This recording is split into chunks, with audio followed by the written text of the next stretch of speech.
Yes, ma'am. All right, excellent. So welcome everyone tonight, both here in person and online, and to my YouTubers. Tonight is the first of a series that I've really been looking forward to doing, which will be on rune crafting, the runes. For those of you who do not know me, my name is Birch von Baum. I am a vulva practicing within the heathen tradition, which is a form of Germanic witchcraft. I work with runes, with shape-shifting, with Scyther and Galder magic, and I'm really looking forward to sharing with you all here in the Grove about some of the rune lore and magic that is so very near and dear to my heart. For those of you who will watch me in the bloats, you know you'll see a little bit in the next 6 months about what I've done and learn to do some of it for yourself too, which will be very exciting. Carl, can you please pull up the PowerPoint? Yes, I will be listening.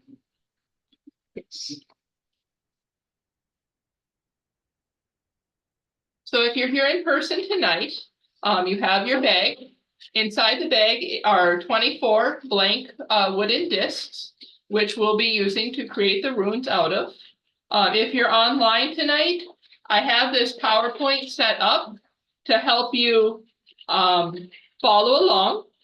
If you're at home and you want to create runes with us, what you'll need are 24 blank wood or, really any material that you can write on, but we are using wood discs, and you can make them from home. If you choose not to make a set or you have a set already and you want to follow along, as we go through the guided meaning of each rune, you can still pull one out of your existing rune set and, use it to follow along as we go as well. And you can always create your rune set later if you wish, if you don't have it with you tonight, you want to make it later. This will be up on our YouTube channel, and I'll be sure to spread it far and wide. And it'll also be available on our website, abelinusgrove.org. Okay, next slide.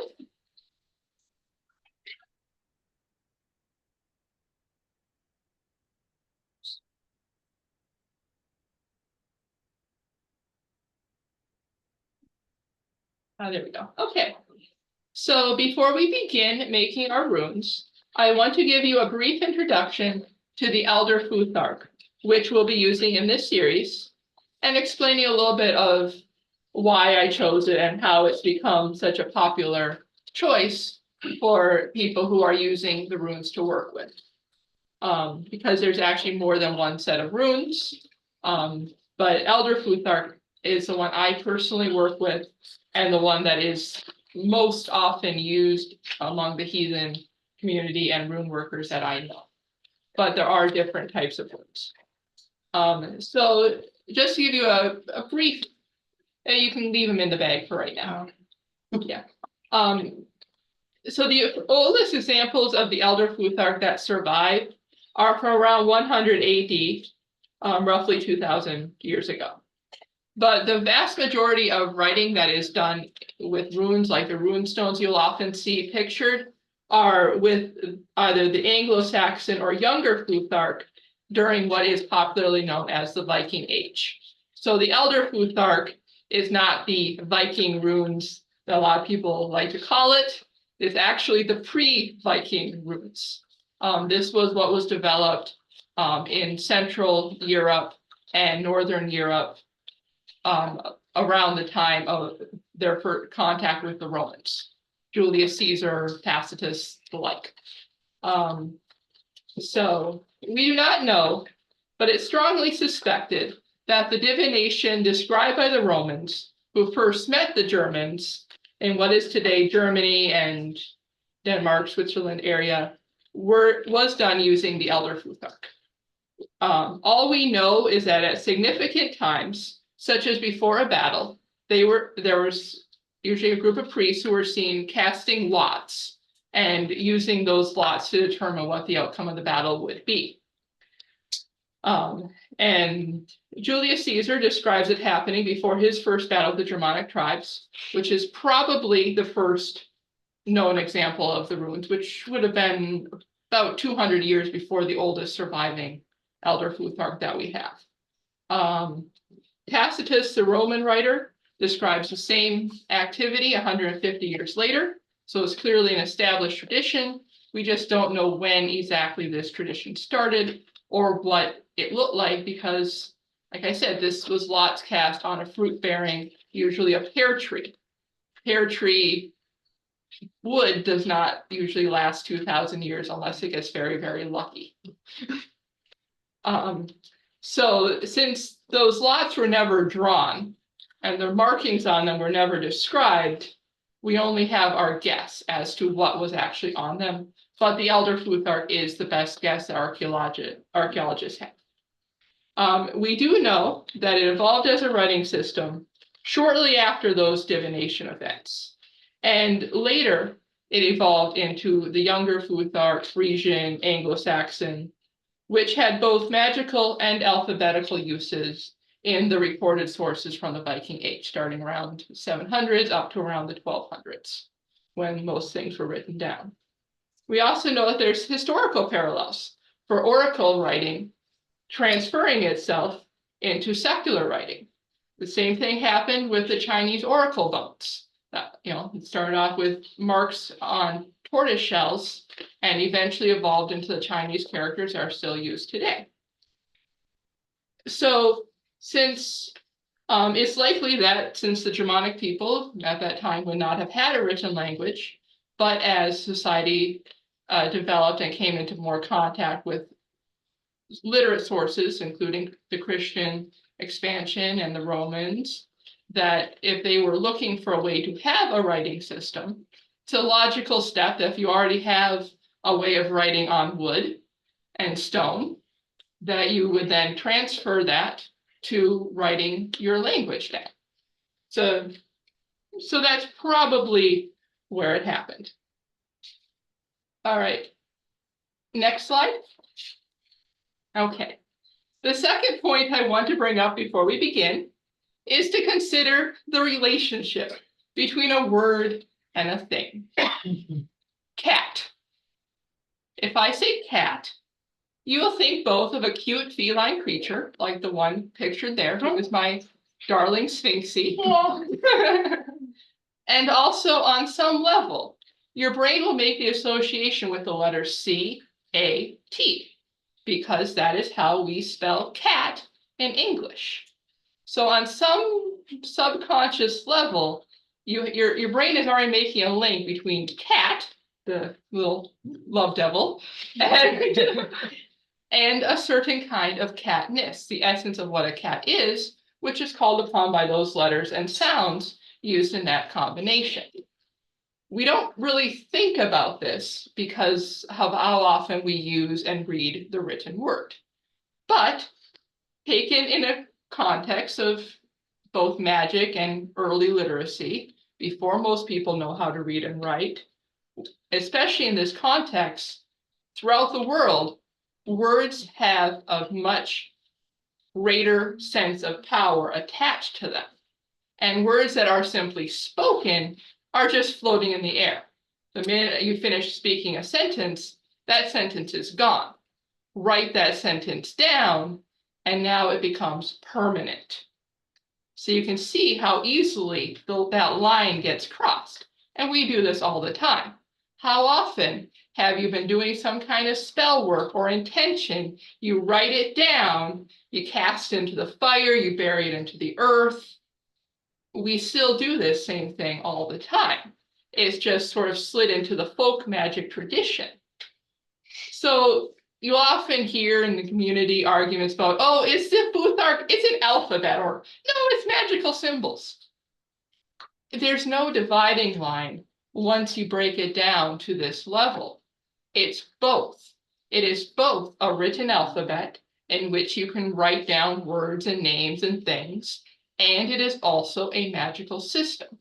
Once you understand what the letters mean, you can use them as sounds, use them literally as a sort of alphabet where maybe you write things out phonetically based on the sounds. But as through this class and other work, you can learn the symbols that each rune has innate to its own power. And so you can use it as both. So we're going to cover a lot of what I just talked about, words and meanings and spell work more during class 3, patterns of rune magic. But for right now, before you begin creating your rune set, I really want you to have that, at the back of your head, because what you'll be creating here is both an alphabet and a series of magical symbols simultaneously. Next slide. Okay, so before we begin, I want each of you, if you have your bag of runes, to take it in your hand. Okay. Yeah, just hold on to it. You got the tiles out, it's okay, I'll give her a second to get them back in. Yeah. A couple of us did it. It's okay. Oh, definitely go to the mom, so I never did. Yeah, all right. So just hold on to it, put it in your hands. I want you to hold it close to your chest, like right above your heart, so it can feel your heartbeat. And I want you to just silently, in your mind and in your heart, introduce yourself to these wooden pieces, which will become your runes. Introduce yourself. If you have any intentions or wishes or hopes from this rune class, you can let them know.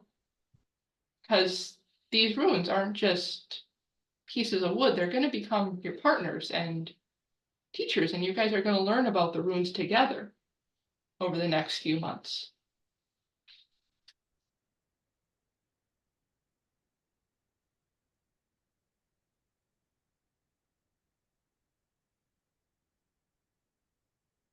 Then when you're ready, you can set your bag down on your lap, but keep it close to you. And I'm going to read us a little something. So Carl, you can go to the next slide. And I'm going to read the opening of the rune song from the modern day Havamal by Dongal McRonane. This is I love this version of the Havamal. Havamal means the words of the High One. It is the word spoken by Odin, passing along advice. The third book, which is called the Rune Song, tells the story of how Odin discovered the runes. So, I hung on Yggdrasil for 9 days and 9 nights, sacrificing myself to Odin, myself, with a spear pierced into me. The roots of the tree run deep within the wells of the Norns. I had not one sip of water, not one bite of food in those 9 days and 9 nights. At the end of my ordeal, I looked down and I took the runes. Screaming with all my soul, I took them, and I fell from Yggdrasil. I learned 9 spells from the son of Boltorn, the father of Bestla. I earned a drink of honey wine from the mead of poetry. I gained wisdom, thoughts racing, knowledge pounding in my head. The universe, the 9 worlds, all becoming clearer to me.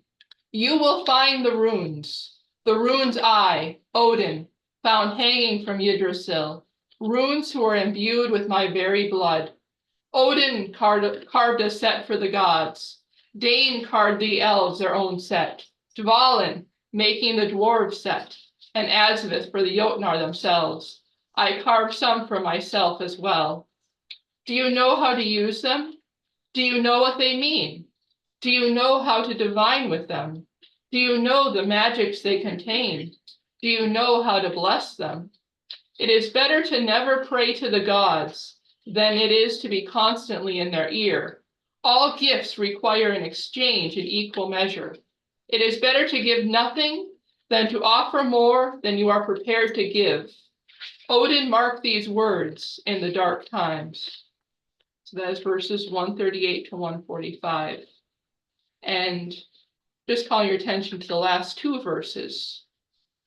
The questions that are asked in 144.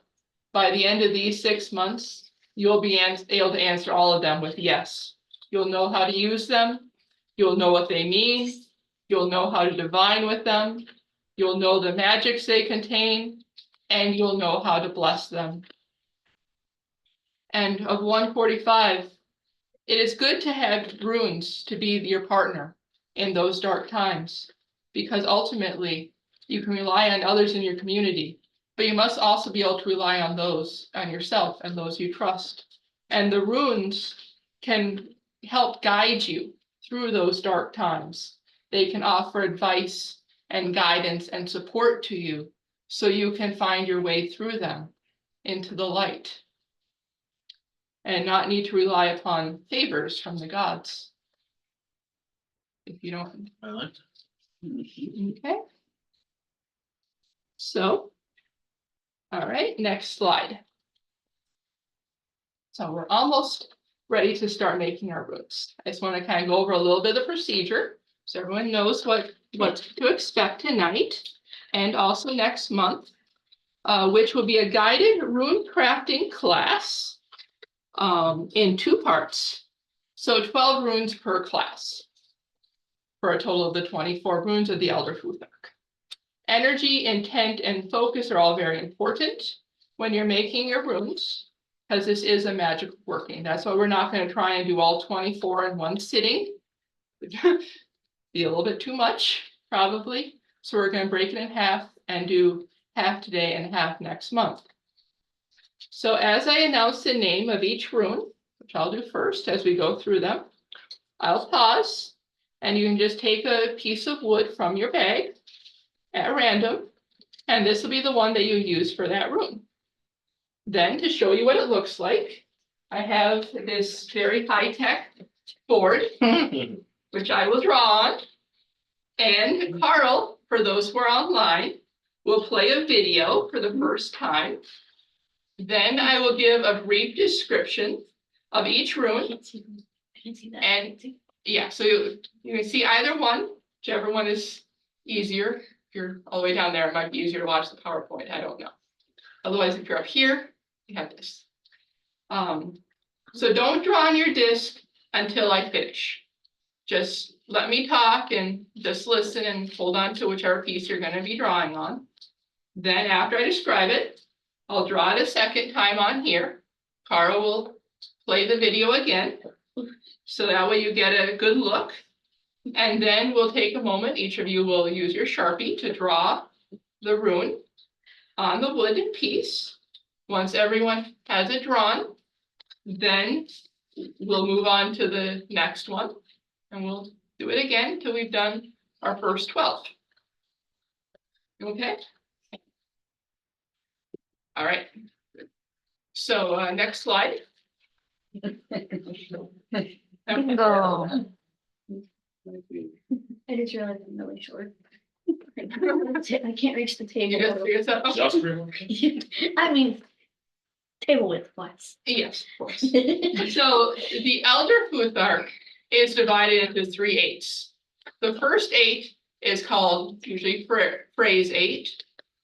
It is centered around the material world. And like Maslow's hierarchy of needs, these sorts of basics must be met first before you can go on to the later 8. The runes of the first 8, so the first 8 runes, you can get the language, are Fehu, Oruz, Thurisaz, Ansus, Rido, Kenaz, Gebo, and Munjo. Wow. So next slide. All right, so our first rune is Fehu. So let me go ahead and draw Fehu here. And Carl can. Yeah, the PowerPoint. What is it? Okay, so there's Fehu. And then we put it on a. Yes, at the end. Yep. Oh, no drawing. Okay. Yep. So Not go yet. ahead. You're drawing I it? got you. Yep, don't draw it yet. Don't draw it yet. Okay, So all I'm gonna talk about, and then we can draw it at the end. All right? just tell me when to draw it. Yep, I will say when to draw. Thank you. So first is Fehu. Fehu is often translated as cattle. It also means like fee. It comes to the same word as our word fee. It means money, transferable wealth. Reason why it often is translated as cattle is because in the ancient world, cattle were a very visible sign of wealth. So in the same way that you see people, the fancier your car that you drive, the more money you probably have. The more cattle you had, the more money you would have. Same concept. So this is mobile wealth, and to the modern day mind, this rune would sort of symbolize your debit card, your checkbook. How much do you have in the bank? So you notice, as you do the two upward slashes, I always like to draw them moving upward, because that symbolizes you want your money to grow, right? You Yeah. don't want your money to go down. No. No, right? No, you don't. Really. No. So the end result does look a little bit like a letter F, just with slightly raised branches, which is also its sound. It's a hard F noise, like fee, fi, fo, fo. And it's, how do you pronounce it? Feo. Fehu, Fehu. fehu, They, Fe. fehu. Fehu. F-E-A-H-U. F-E-H-U. Fehu. Okay, so again, just to kind of get the idea of the drawing, get the line, then you get a couple of upward strokes there. So you can go ahead and draw your rune now.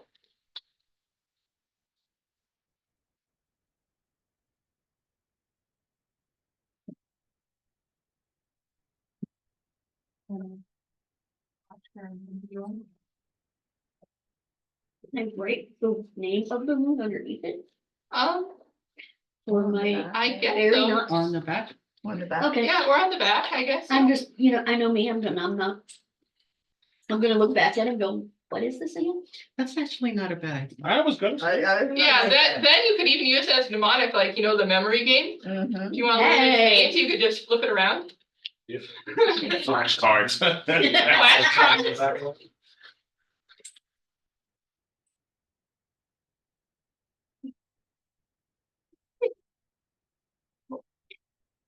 Are we making huge or flashcards? Yes. Yes. All right. Everybody's ready? Okay. I will.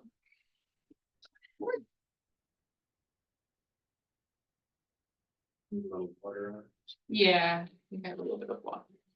No, okay. It's cheese. Keep it drip.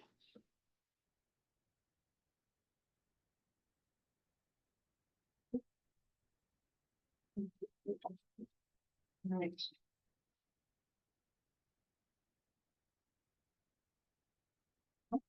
Right, just like what was it, being in school again?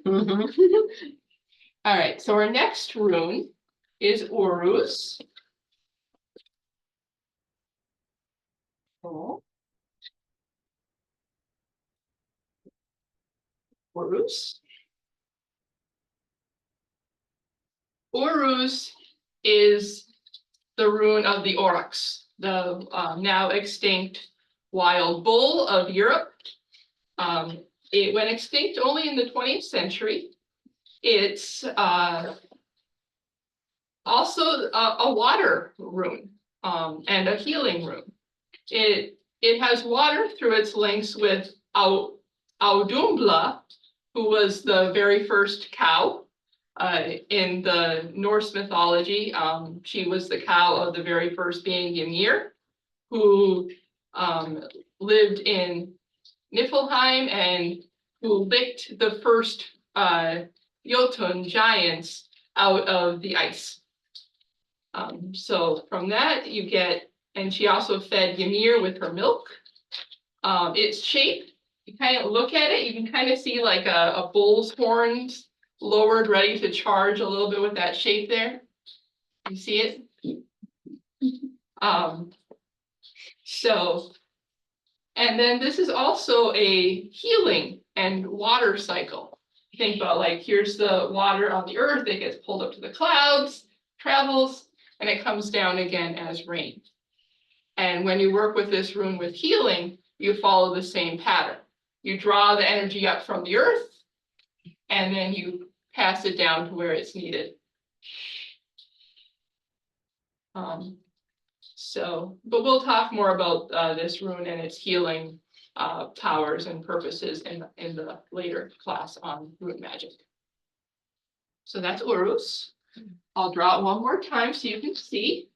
That's Looks like up. Plant it a little bit and then other horn pointing down. You're gonna charge. Okay. Urus.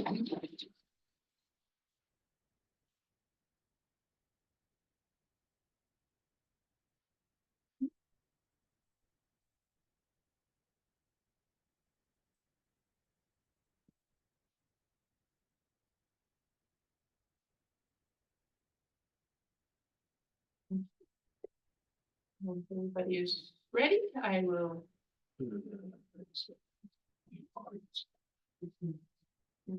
Everyone got their Urus?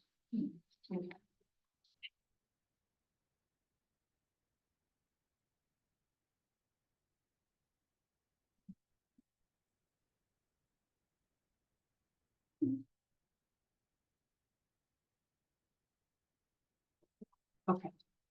So the third rune, Alba, which is the third rune? Thorn, Thurisaz. Storm. Yes, that's number 3. So this is Alba's favorite. Thurisaz. It's one line like that. You get the little triangle here, You storm with sass. and it's called Thurisaz. In the Anglo-Saxon Futhark, it's called Thorn, which is where we call it Thorn. And little English language history lesson. This rune is why we have the TH in the English alphabet, in the English writing. Nice. So whenever you see thud or there or That ye old tavern, it was because they were trying to replace the yep, thorn with the Y. yep, they couldn't quite decide which one they wanted it to be, Y or TH, and TH eventually won. But it's because they were trying to duplicate this letter, which was not in the Roman alphabet. So maybe names with TH have thorn in them. Yeah. Exactly. So the pointy triangle is what gives it that nickname of the thorn. And it's also a good example of how this protective rune works. It's a very defensive rune. Okay, you put it somewhere where you want to protect something like your house during a hurricane ritual, and it will keep all the bad stuff away from touching your home. And it's a very strong rune. If this rune were a person, it would be a football player, especially a really big, like linebacker sized football player who's ready to tackle anyone who gets too close to the quarterback. And I hope that's an accurate description because I don't play football. Yeah. Yes. I don't know either, so I believe you. So, Yes, you're right. I think. you know, you want to, he's the guy who's over there making sure no one touches the quarterback. Sure. That's him. No. Goes, That one guy, yeah. knocks him down. That guy. Linebacker. No, So- right over my head. Yeah, yeah. So, in other words, it defends you by stopping anything from getting too close. It's a prickly thorn bush that you can put up into your warts. If anything tries to get in, it's gonna get snagged. We draw this one? It's a protection one, huh? Yeah, so it's like a line and it's a little triangle, or almost. But yeah, this is also Thor's rune. Thor, of course, big, strong guy, defends Asgard from the giant with the help of his hammer Mjolnir. So if you're working with Thor, this is definitely the rune to have. And so, yeah, you just draw it with that line. You put a thorn on the end, and it will protect you. Anyone who's ever had to go prune a blackberry or rose bush knows exactly how this rune feels if you get too close. Yeah. Bougainvillea. Bougainvillea. Oh my A God. They bougainvillea. look so Yes. pretty until you go, I didn't know. Yeah, Same thing in here. front of your window, so nobody climbs through. It's pretty too. I had a bush in one of my houses and I didn't know first time until I got too close to it, too close. It's like, oh, this is fun.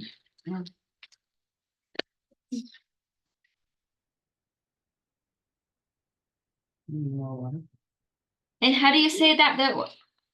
Tourist Tourist or There is sauce, yeah. Thursday. Thur like Thor, but with the U. Thursday or Thursday. come again one? Thursday. It's Fur. Thursday. Thursday. But Thurisaz. Thursday. Same root as our word Thursday, because it's all Thor. Tourist. That's it. You have to repeat it a million times before it rolls off the tongue. Well, Literally. just write it down on the back of your room if you need to, and it'll come to you. It's a good rune. That's also the rune I blame for my epic performance in a O King, Holly King battle that broke a stick and left the Holly King pretty terrified. You shouldn't be ashamed of that. That was awesome. You should be proud. Yep. So that was me calling upon Thurisaz before I began. Yeah, go back. I've only learned later what a mistake that was, but a good mistake.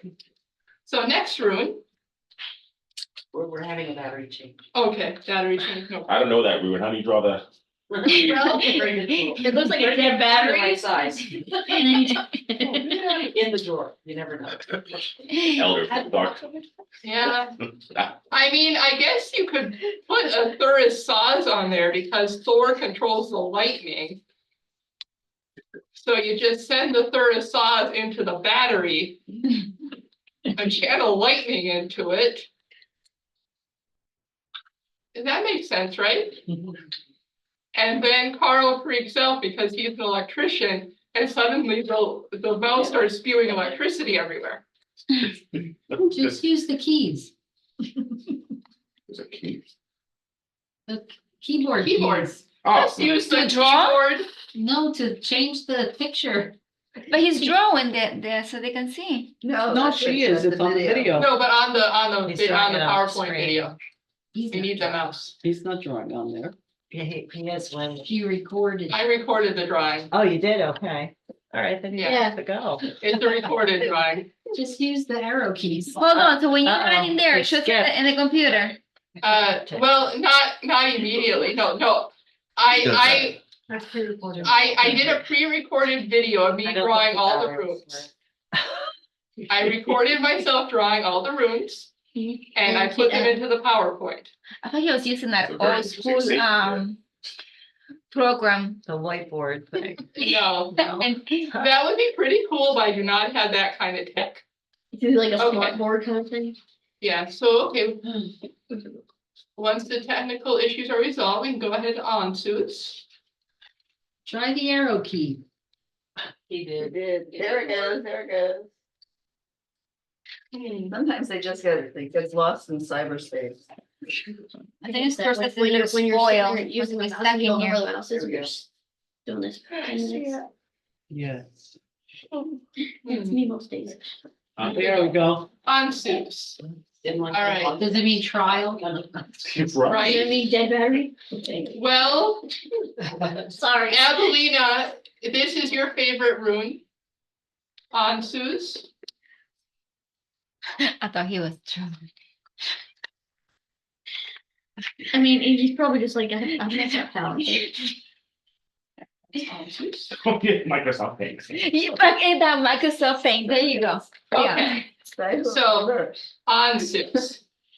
On Suze is one of the runes that's specifically linked to Odin. In this case, it refers to the divine breath of Odin as he inspires us to magic, to madness, to poetry, and to human life. His older aspects include power over wind and air, and Ansu's is a reflection of this magic.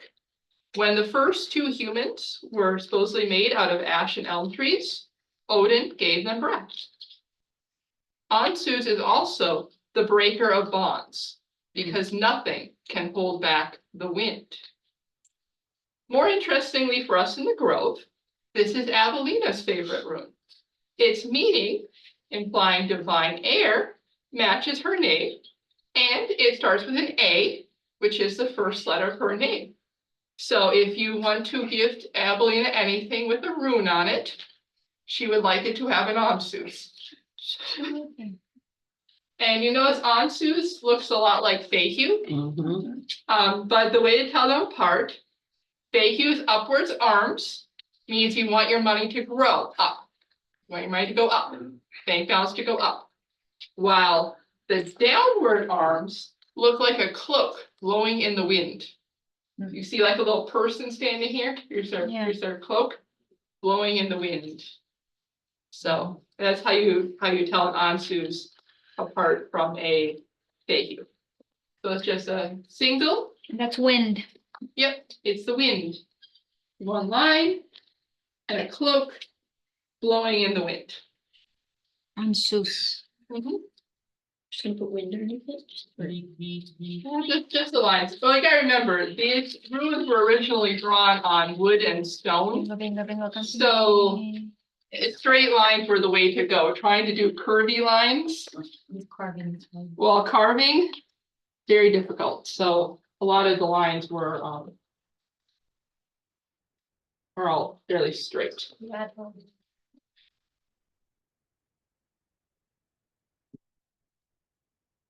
Okay. Onsus.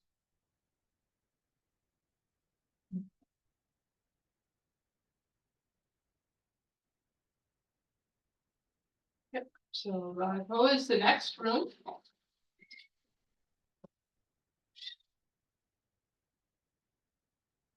Oh, there we go. Yep.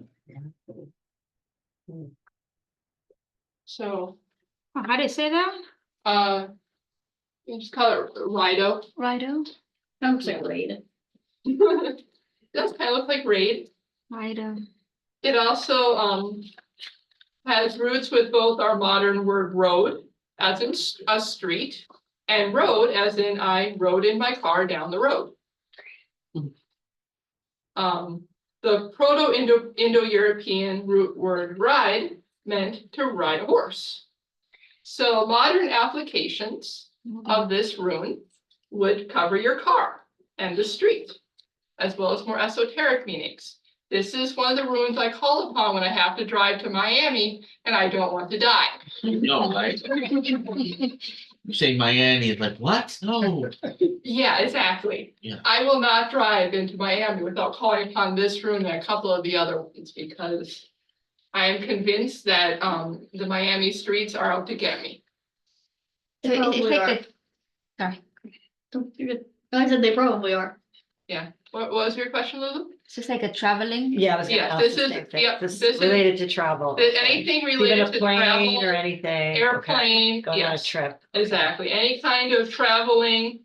It also refers to the day. Because the sun travels in a road from sunrise to sunset. And the moon travels from moonrise to moonset. So it can be used in rune spells for shorter periods of time. Anything lasting up to the length of a 24-hour day. It's also good for astral travel and traveling on through the different worlds. So if you're astral traveling, you can use this one, and we'll discuss all this more in the rune magic class. But yeah, any type of journey you have to take, this is the rune to look for. Mhm. So it looks, like a pointy capital R, which is pretty much how you draw it. Just like an R, but with all the soft bits turned pointy.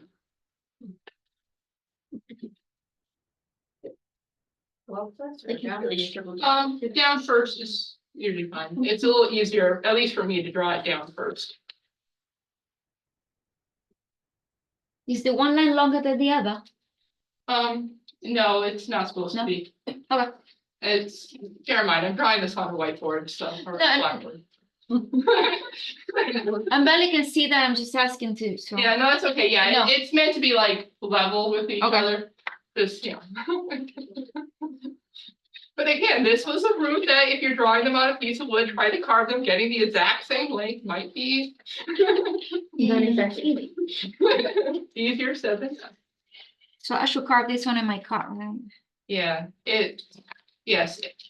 I usually sketch it on the dashboard of my car, or Okay. I trace it on my steering wheel. Now you're in Panda. We'll see. And I think the board. Tornado jet. You've been of service, you might get it. Outside figure, so. Mike. We'll try the white one. Silly of me. All right. Penas is our next rune. Yeah, that looks good.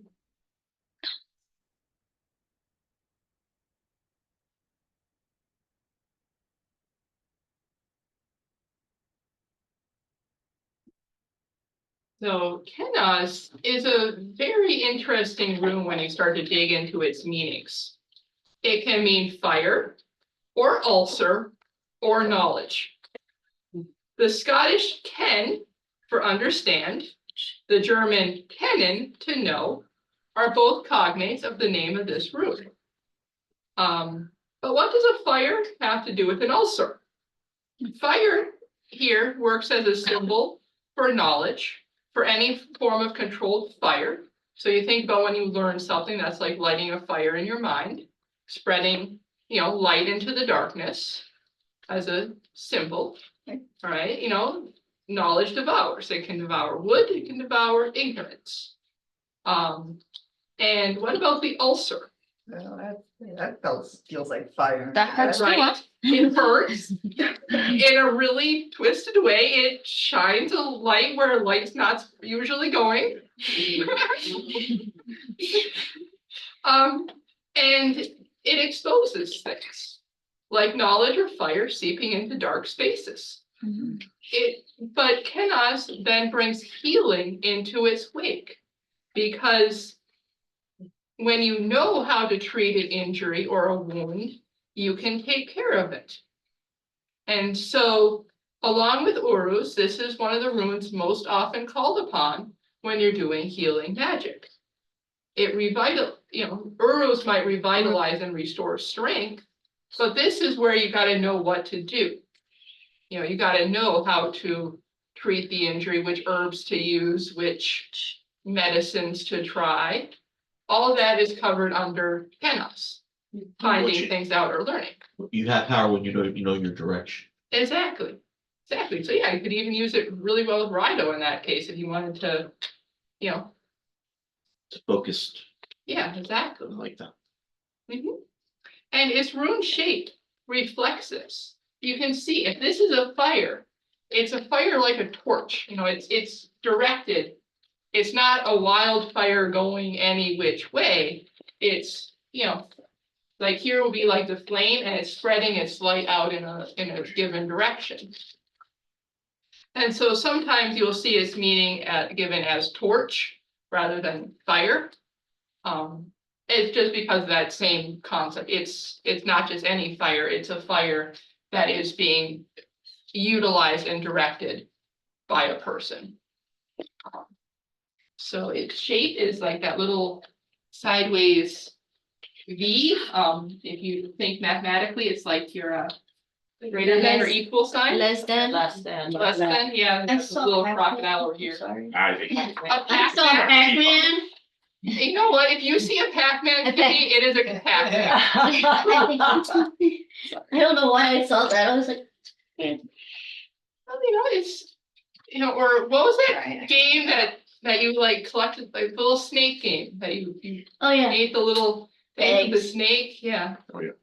But the name of the game actually was called Snake, but yeah. Yeah, it's called Snake. That's hilarious. I played it on a PC when I was like 8 all. Or still one. In the froggy? You just finished telling me with Yes, we did. So you notice, yeah, the first runes that we spelled, Futhark. which is where it comes from. Yeah. Can I ask a Mhm. question? So for this one, are we ever gonna have one that is the greater than? Because depending on how you throw this down, you don't know which is up or down. In a matter of speaking, we will, but it will be Jera at the end. Okay, Because well, no, you'll have- just because you'll if have I two. threw If this it down on the like table, it that, could go like this. that or she knows it whether could she go should like interact. that. Well, down. we're gonna explain all this in detail during the divination class. Okay, Because, yeah, when we get into divination, which will be number 3, actually. Magic is number 4. If you Number know, you 3 know, is if not. Divination, because, yeah, divining with the runes. Yeah, because of the way a lot of them are arranged. I'll cover in more detail in that class. okay, It won't look exactly like the opposite. okay, Yeah, it won't be Okay. exactly It'll the look opposite. different. okay. Yeah. Thank you. I'll yeah, make a there's- little sign in the other. Yeah, Yeah, there's that's nothing- why I'm wondering if I need to mark it some other kind of way. Yeah, Because I didn't That's why write, the- I didn't write my name Yeah. on the back. I don't Yeah. want to write my names. on. I It's wanna they see my can't be names mad if I have about to it. put name tags on them, okay? Like, Yeah, I yeah. just know myself and I can't do it. I can't write that small, screwed up. Yeah. So there won't be another one I that's remember- exactly opposite. 1, Alright. 2, 3, 4, 5, 6. Yep, so now we're on number 7. Halfway there. Yep, we're on number 7. See, you see why I'm doing this in 2 parts? Yeah. So the next rune is Gabo, means gift. Gabo. Looks like an X. Hey, I can draw that. Yes. This is fun. X marks the spot. So this one also has a very fun Indo-European root, which is Gabe, which is the same as our English word gift.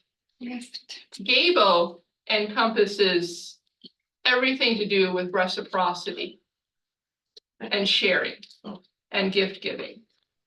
So, you know, at Yuletide or whatever you celebrate, when you give presents to your friends and they give presents to you, and everyone has that warm, happy feeling of, you know, or when you watch like little kids, you know, tear into their birthday gifts because they're 3 years old and they attack it like with ravenous vultures. Gabo is present. Gable is present, exactly. It's often also used in like weddings and friendships and initiations and offerings because it encompasses that entire sensation of hospitality, love, sharing, coming together. You see, it's literally 2 lines, you know, crossing each other. You know, everything is equal here. You know, because of that, everything is freely exchanged.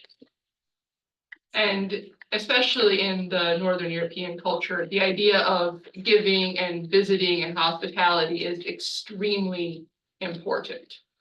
And this encompasses that very clearly. And if you think about it, you know, your life and your happiness. If I may ask a question, the X as it stands now, the ruins means bringing together.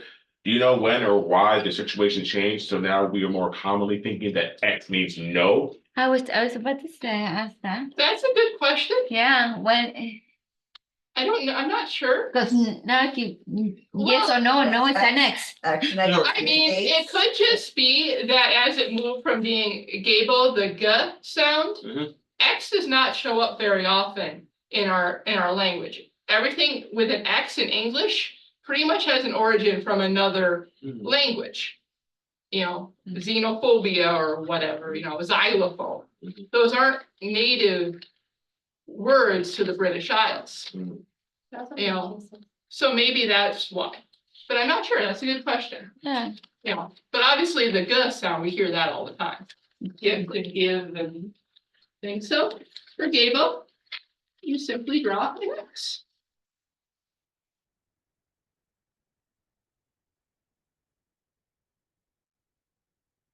And this is why, of course, when I say that, you know, time of divination and direction, it can get complicated because there are runes like this where literally no matter what you do to it, it will always come up right.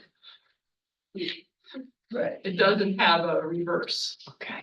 Which I think is really part of its charm and its power, because no matter what you do, it's always gonna come up on the right side. I'll do the reverse. Gonna put that one together, that one. Yeah. Dislike it. Like playing puzzles. I guess that's just a person. I love My mahjong. back is hurting, so I'm like grabbing this. I don't know how the ladies play actually on the board.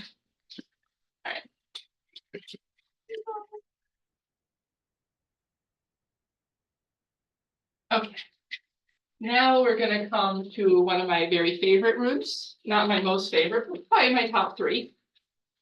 It's Wunjo. Wunjo. Wunjo. I always call Wunjo the happy little flag of joy. The happy little flag. It completes our first 8. It means joy. It also has connotations of wishing, perfection, and is also associated with Odin, especially Odin's more benevolent aspects, a giver of blessings. It looks like Thurisaz. So you can see it's got the little triangle on it. Mhm. But while Thurisaz is a thorn, it's sharp and offensive. This is, like I said, a happy little flag of joy. WUNJO. Yeah, All right, okay. sorry. Wunjo. Wunjo. Wunjo. Wunjo. And yours. Yeah. And it's interesting because I traced the etymology of Wunjo. It linked to words of wish, win, and venerate. It's a rune of the will and the mind. And it's used to achieve what you truly desire and wish for. It encompasses, the quest for, self-growth, enlightenment, finding your path. All of those things are carried within this rune, and the quest for beauty, the quest for happiness, the quest for joy, all of these things are covered by this happy little flag with a little triangle on the top. So I'll draw it one more time. You guys can draw your roots. You're so pretty. Happy little flag. As you can see, I'm very fond of Wunjo. It's just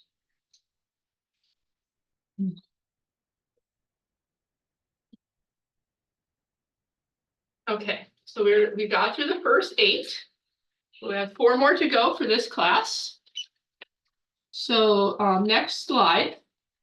The second 8 is a little less happy than Wunjo. Hell's 8. It's Hell's 8. Hell's 8. Hel is the goddess of the dead. She is not a, Hel, a lot of death deities sometimes do get a bad rap because humans are afraid of death and dying. But Hel chose to go live among the dead because since she was half dead, half alive, the dead did not judge her and she did not judge them. And so she welcomes all the dead to her halls. So when people talk about Valhalla and all that, I don't want to go to Valhalla. You fight all day, you drink mead, you die, and then you go back the next day and do it all over again. No, give me a cup of mead and my, ancestors and, chance to hang out and just relax and have a good time. I don't need to go kill people all day, every day for all eternity. Just my opinion, but that's my feeling on Hel, and that's my rant on Hel. Okay, but here in Hell's 8, we move into the realm of what challenges us, what pushes us forward, and what makes life exciting. All the tools of the first 8 are at our disposal as we deal with the challenges innate to the second 8 runes. Many lurk here, as you will see. The Norse and Germanic worldview is not all sunshine and rainbows. Yggdrasil, the world tree, is beset with danger and suffering like no other world tree I've ever encountered in mythology. And some of those dangers that beset the world are echoed in these 8 runes. The runes of the second 8 of Hell's 8 are Hagalaz, Nauthiz, Isa, Jera, Iwaz, Pethro, Algiz, and Soilo. So next slide. Hagelas. I'm sorry. Mhm. I'm confused. Hell's Aid is, you say it's a goddess, Mhm. right? It's Yeah. not a rune. No, Alright, It's the next. it's the next 8 runes. So the first 8 were phrase 8. The next ones are Hell's 8, and the final ones are gonna be Kier's 8, which we'll Say attend no next more. month. So yeah, I'm caught up, thank you. no problem. Hagelas. Like hell, Hagelas often get a bad rap in runes, which I don't think it deserves, but it kind of does. In the same way that the Tower card in the Tarot kind of earns its reputation. Hagelas is Hell's rune, it's the hailstone, and it's the cosmic egg. This is the 9th rune in the runes. 9 is a very magically potent number in Norse and Germanic tradition. 9 comes up with Odin, as we heard, hung on Yggdrasil for 9 days and 9 nights before he could take up the runes. The road to hell takes 9 days and 9 nights. And of course, there are 9 worlds bound together on Yggdrasil, which is sometimes referred to as the gallows tree because Odin died there to get the runes. So you see where 9 is very powerful, but there's a lot of overtones here of death and danger because, hey, it's German heathenry. Hagelas can be a baneful rune or a benevolent one, and it can be a little of both at the same time. It can carry curses, bad weather, the essence of our fate, and the potential of our future. Whether that future is good or bad, ultimately is up to us. It's a very powerful rune and requires careful handling. Just as you have to be careful if you are in a thunderstorm with hail pouring down out of the sky, or to put this into Florida terms, this rune is a hurricane. Hurricanes obviously are dangerous, but without the hurricane bringing in that water and moisture, a lot of plants would suffer. So you got to take the good with the bad with it. So it starts with our H. When I think of Hagelas, we get some hail here, but not a lot. But we definitely get hurricanes. So this is a hurricane rune. Destruction, change, and of course, as Alba could tell us, it's also the crone. So does it It's represent, Widdershins. does it represent like transformation? It can, It yes. can, okay. What really is like, it's like an egg. It's a whole lot of potential, Okay. which can be unleashed. And whether that potential is for good or bad depends upon the choices that you make. And so it, usually for us, it does closely resemble the letter H. It's just a little more slanty, not straight across the middle. So go ahead and draw your rune.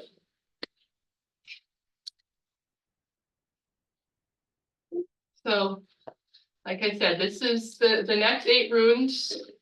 You get into a lot more cosmic forces. Where the first 8 deal with a lot of things dealing with our daily lives and the material world.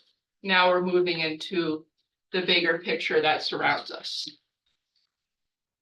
I'm putting little numbers on my like Scrabble tiles. Oh, there you The go. numbers mean more to me than the runes do now. Okay, So we'll grow together. perfect. And you could do numerology with the runes. That would be a cool thing to see. I don't do much work with numerology, but We'll see what happens. Yeah. Scrabble. or play a Scrabble game. The only number that I heard was 9, the other has Well, they're numbers in as well. order. We're doing Well, it in we're doing them in 1, 2, 3, order. 4, 5, 6, 7, So 1, 8, 2, So now this is the 10th room. Looks like my little grandma's. So yeah, we're, That's 1 point. Triple word score. so next we have Nauthies. Ah, so with the X1. How do you Yeah. spell now? I'm gonna spell it right here. Nauthiz. Nauthies. Now these. What's a Z's? Lots of Z's, yeah. I guess, you know, they like their Z's. No X's but Z. Nauthies means need. Its shape is interesting because it closely ties in with its meaning. It's the shape of a person rubbing two sticks together to make fire. It's the need fire, exactly. So think of how desperate you would be feeling in a frozen landscape, sheltered against a narrow rock face, rubbing two sticks together, hoping for a spark of flame. Think of how strongly you would need that fire. Imagine how all the force of your will, your hopes, your very being would be hovering there on those two sticks, waiting for a spark while you shiver uncontrollably, the wind biting at you, the snow slamming into you, stinging like needles. That's the kind of need, So we get That- the- So it's like desperation almost. absolute desperation.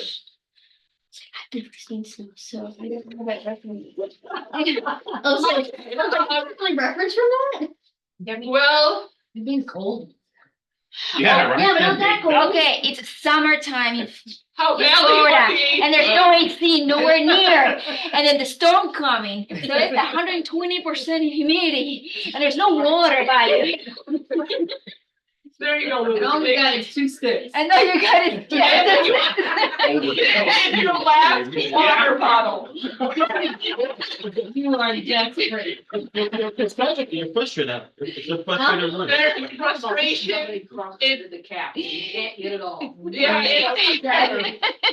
you're trying to take the cap off that water bottle. It's not coming off. You need this You water. keep slipping, and Your hands are so sweaty. Your palms are sliding off of it. Okay, see, I felt that one. so this is the kind of magic that Nauthies does best. It is when you have that need to survive and endure that drives you to new skills, new discovery, new strength. I like that. It's not a comforting rune, but it's heroic, and it speaks to a very simple form of courage and determination. Because you are going to open that water bottle, come No what matter may. what. You need You know what, I like the, you know, you need, this rune, you need to show some patience. You Yes. can't figure it out, sleep on it. Don't push. It will come to you. Desperation. Desperation. It's Yeah, yeah. motivation and. Yeah, it's part of They're not teaching. motivated to, You so need to be desperation. patient, or there's consequences on whatever you do. I like that. You Exactly, need to yeah. read the instructions and not try to build it. Yeah. We don't read instructions well. Tell IKEA that. No, they have the right instructions. Let me see the first one and the last one, what it looks like. Yeah. I got all the pieces, what it looks like. Okay, let me put it together. I have no tools. Gotta buy So, them. Okay, so one more time. so yeah, so there's one more time, so it's one straight line and then a little slanting line moving across. Oh, You can go ahead and draw it. You haven't already? a ver. So yeah, A ver, sticks. the long stick, I suppose that'd be your water bottle, that's your hand trying to. Cockeyed. 8, 9, 10, 15. Yep, so that's number 10. No. And then after this one, it's gonna be one that's really tricky for Floridians. I will try to describe it as best I can. Is it Ice, Nice. yeah. All right, I will endeavor to describe it, and then we will translate into Florida terms. We like our mojitos on ice. Well, unfortunately, I'm this from is New back on Jersey. my. Like, I can understand. All right, so this is Isa. Which means ice. Isa. Big old Right. one. I love that name. Isa, right? Isa. It's pretty. All right, so Isa is a single straight line. It's an icicle, it's a barrier, it will stop everything in its tracks.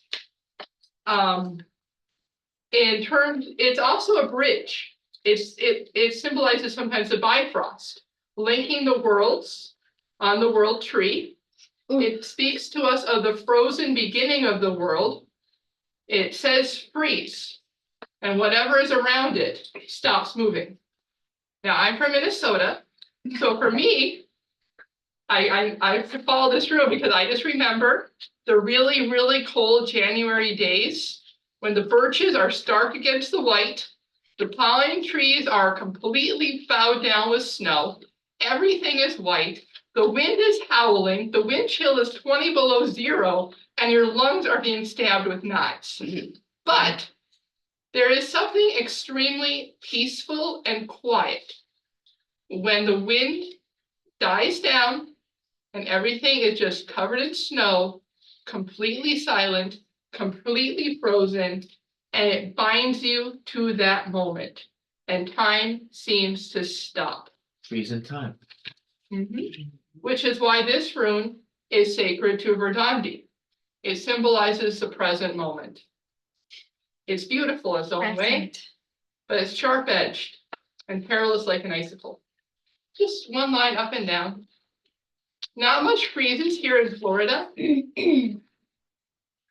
Sorry. Yeah, I see.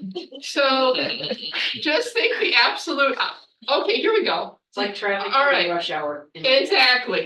Yeah. I know. 95. I-95 at rush hour. Why?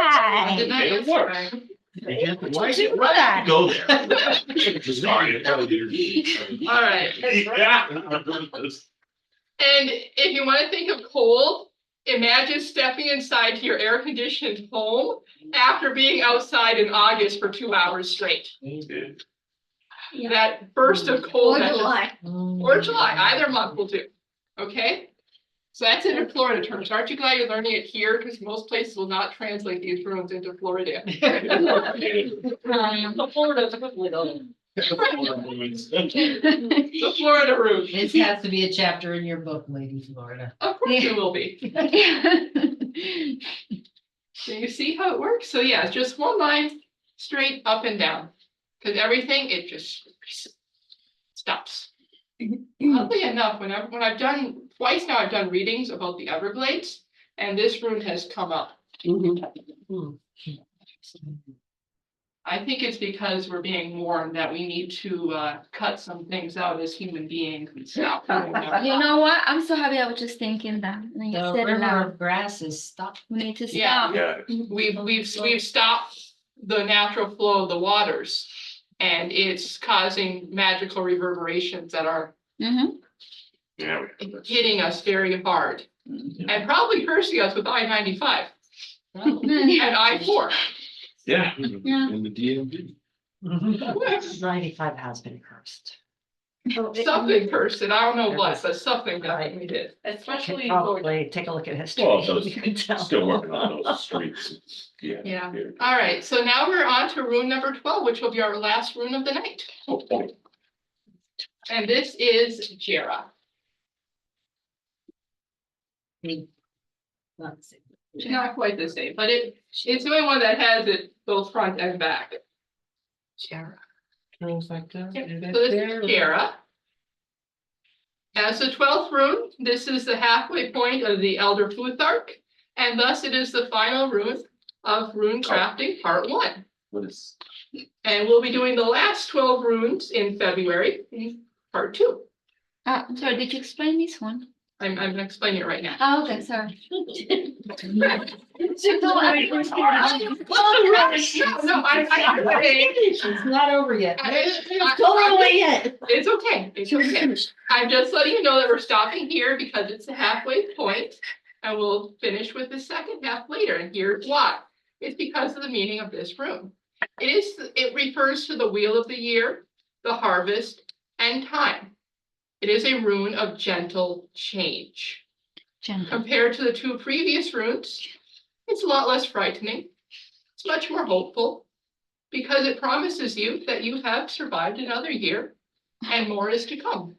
It is the things that you have planted and sown will return to you one day if you are patient and you give them time. Its magic contains the death and rebirth of the sun, the planting, the growing and harvesting of crops. All of these long-term processes and goals. Amethyst, you were talking about, doing dedications and things at Imbolc.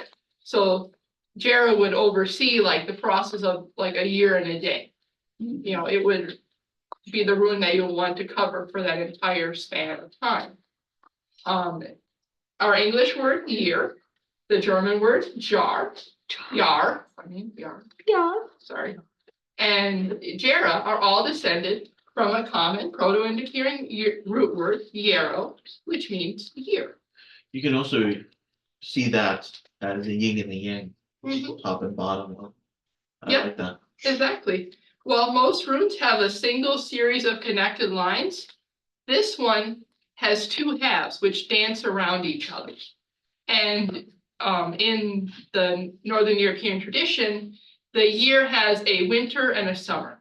So one represents winter and the other represents summer. And the two of them dance around each other in an endless cycle of the seasons, which is why I say it often works well with a lot of people in modern day celebrate a wheel of the year in pagan traditions.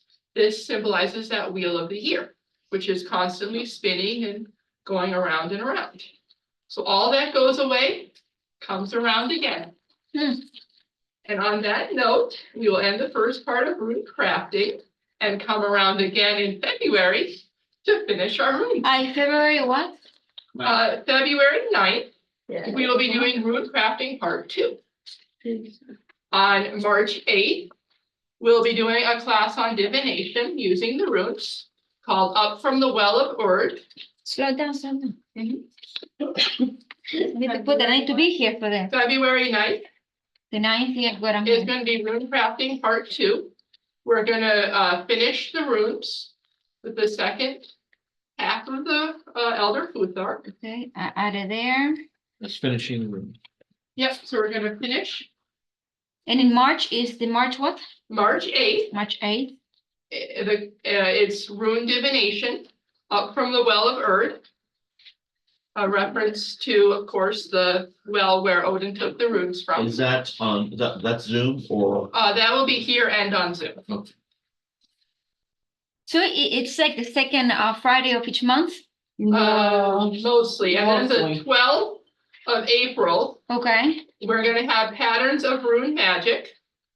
That's where we'll be studying all the associations and spell works and things. May 10th, Oh, Wait, okay, what was March? I'm sorry. that's okay. March is rune divination, But no, the date. March 8th. Okay, thank you. I'm Yep. sorry. So March 8th. And then April 12th. and that's also, April 12th is also. Yeah, all of present? these are gonna be here and on Zoom. Yep, all of these will be both Mead Hall and Zoom. It's magic. Sorry. So rune magic is April 12th. March has to be this thing, but no. Well, it's a leap year this year. Yeah, mm-hmm. it was, my brain was going crazy. Yeah, so April 12th is rune magic. We'll be looking at different ways to work with the runes magically. Then May 10th, I'm really looking forward to this, it's gonna be so much fun. Chanting and dancing the runes, May 10th. We're gonna be working, there's a thing called rune yoga. Ah, I like that. I don't know about that. We don't have to get down on the ground. Rather not. Well, women, how many girls? Well, maybe. I mean, listen. I make correction, I might show up, I might be a straggler. Well, a slightly simplified version of multiple bending and twisting so much. Yin yoga. I'll be in the back, so. Yin yoga. And then.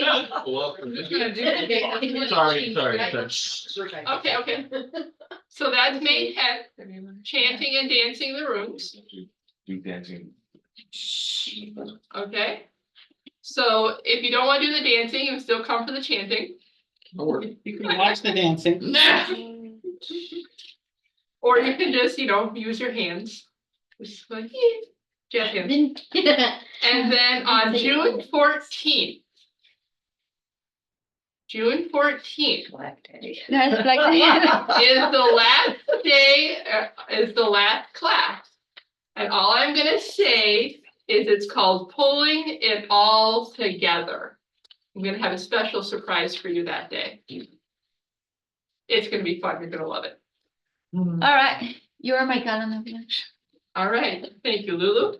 I'm honored to be in your calendar. I wrote it down, don't do that a lot. I got it in a calendar. So that's the first class, so we'll be back again. Now, next month, we're gonna get the rune sets finished and we'll do the blessing of them and everything as well. So any questions for me as of right now?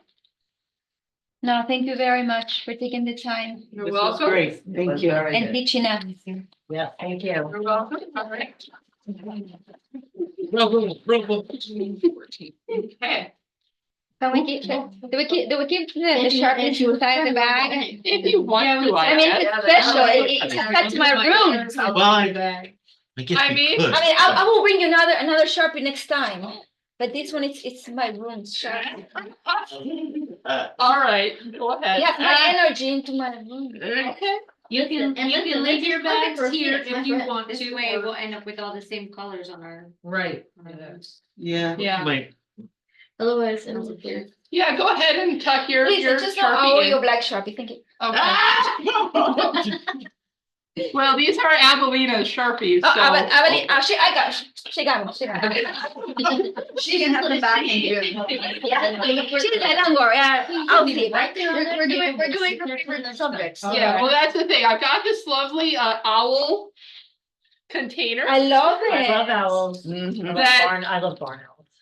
Well, these are snowy owls. Yeah, they're pretty too. It's appropriate, and it was also at Michael's and super cool. Or Joanne. Can you Was it put this in Joanne? there for me? It was Joanne. Joanne's. It was a craft store. Yeah. It was a craft. Thank you. So I guess I found these in Arizona Okay. somewhere, but they are the elder. Oh, I nice. haven't opened it because I didn't want to mess them all up. I'm going to mess it up. Now you're gonna Now I'm learn gonna know about where to them. put them back. Now you know what that means. I have flashcards of rooms, but I didn't, I don't know what I should say. They're little big flashcards full of rooms. Albie, you wanna go ahead and close our circle I don't know. before we Oh. get? Is that yours? All finished? This is mine. All finished? Oh, Yeah, you can take but- it. I mean, Lulu, blow out the candle.